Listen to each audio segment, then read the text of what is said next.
पाकिस्तान में बाढ़ का भयावह रूप है।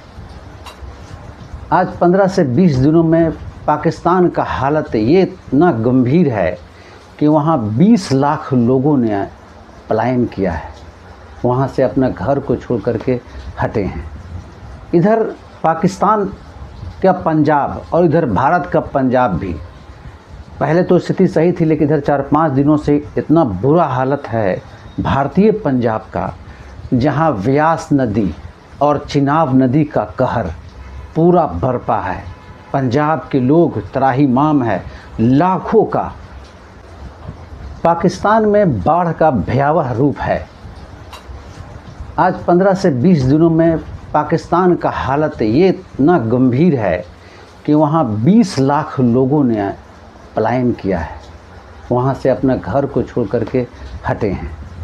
इधर पाकिस्तान का पंजाब और इधर भारत का पंजाब भी, पहले तो स्थिति सही थी, लेकिन इधर 4-5 दिनों से इतना बुरा हालत है भारतीय पंजाब का, जहाँ व्यास नदी और चिनाब नदी का कहर पूरा बरपा है। पंजाब के लोग त्राहिमाम है लाखों का। उनके जानवर, उनके खेत, 6 लाख हेक्टेयर ज़मीन में जलमग्न है, वाटर लॉगिंग है उसमें, और सारे मकान सभी के टूट गए। मित्रों, पाकिस्तान का हाल हम मेरे चैनल को सब्सक्राइब करेंगे ऐसे नॉलेज लेने के लिए। मैं सिर्फ न्यूज़ नहीं दे रहा हूँ, साथ में नॉलेज भी आपको दूंगा कि क्या वजह है उस जोग्राफिकल एरिया का। कुछ मेरे व्यूवर्स हैं विदेश में, सऊदी अरब में, उन्होंने मैसेज किया था कि आप पाकिस्तान के बाढ़ के बारे में कुछ बोलिए सर, क्या कारण है बाढ़ आने का। तो मैं बता रहा हूँ कि पंजाब जो है वो पंच आब है, पंच आब से बना है वो स्टेट पंजाब।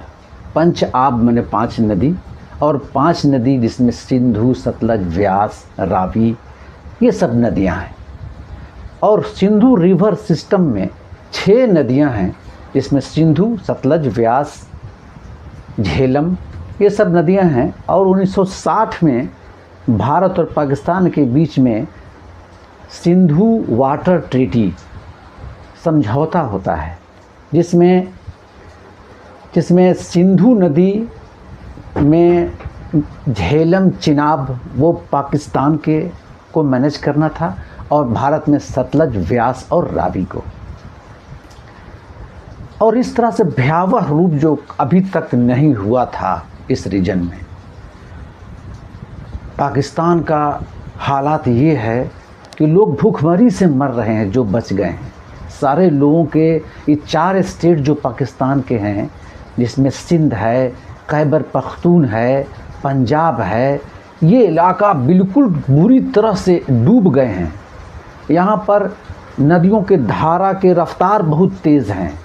जहाँ पर रहायशी इलाका था वहाँ नदियाँ बन गई हैं। भारतीय पंजाब की बात करें तो हालात इतना गंभीर अभी भी है कि कल ही, यानी आप कह सकते हैं मंडे, आज सितंबर 4 है ना, 3 और 2 का हालत इतना ख़राब था कि 30 लोग एक ही दिन में डूबे थे। रिकॉर्ड है ये वहाँ का। और बहुत लोग हताहत हुए हैं, बहुत लोग विस्थापित हुए हैं वहाँ से। और उनके 1 लाख जानवर, जिसमें ज़्यादातर भैंसें हैं, वो पाकिस्तान बहकर चली गई हैं। बहुत लोगों ने पाकिस्तान के लाहौर में, खैबर पख्तून में जानवरों को लोगों ने पकड़ा है, पानी में हेल हेल करके उनका खाना पीना दे रहे हैं, दूध भी रहे हैं, दूध उससे भी निकाल रहे हैं। और कुछ लोग तो बात भी कर रहे थे, मीडिया में दिखा रहा था, कुछ लोग बात कर रहे थे कि हम लोगों को वापस करना है हिंदुस्तान को, और भारत सरकार अगर पहल करती है तो वापस होंगे। और दोस्त, ये कारण क्या है ऐसा बाढ़ आने का इतना ख़तरनाक? सबसे पहले तो हेवी रेन, ज़रूरत से ज़्यादा वहाँ पर बारिश हुई, सारी नदियाँ उफान में आ गई, बादल फटने जैसा, क्लाउड बरस्ट जैसा वहाँ मामला आया। कई नदियों के बांध टूट गए। तो बांध टूट जाएंगे तो बाढ़, तो पानी तो बेकाबू हो जाएगा। दूसरी बात, आपके व्यास नदी का लैंडस्लाइड हुआ हिमाचल प्रदेश में। व्यास नदी 90 डिग्री पर अपना रास्ता बदल देती है। जिस रास्ता से उसको बहना नहीं है उस रास्ता से बह गई, चट्टान आ गया बीच में। तो 90 डिग्री पर उसका रास्ता बदल गया, मार्ग चेंज हो गया। जिस तरह से आपको याद होगा कि बिहार में सोन नदी 900 साल पहले आपको अपना मार्ग बदली थी, तो काफ़ी बिहार में अरवल और आरा और पटना के इलाका में खतरनाक रूप से जलमग्न हो गया था एरिया। कोसी जो हमारे उत्तरी बिहार में है, कोसी ने 300 बार अपना मार्ग बदला है, अपना रास्ता को बदला है। कोसी नाम ही है, कोस मतलब एक कहर। आज भी न्यूज़ है कि कोसी और गंडक बहुत काफ़ी उफान पे है, बिहार का भी हालत ख़राब है। लेकिन जिस तरह से अभी पाकिस्तान और हमारे भारत के पंजाब का हालत ख़राब है, इसका मतलब अभी इतिहास में ऐसा नहीं हुआ था।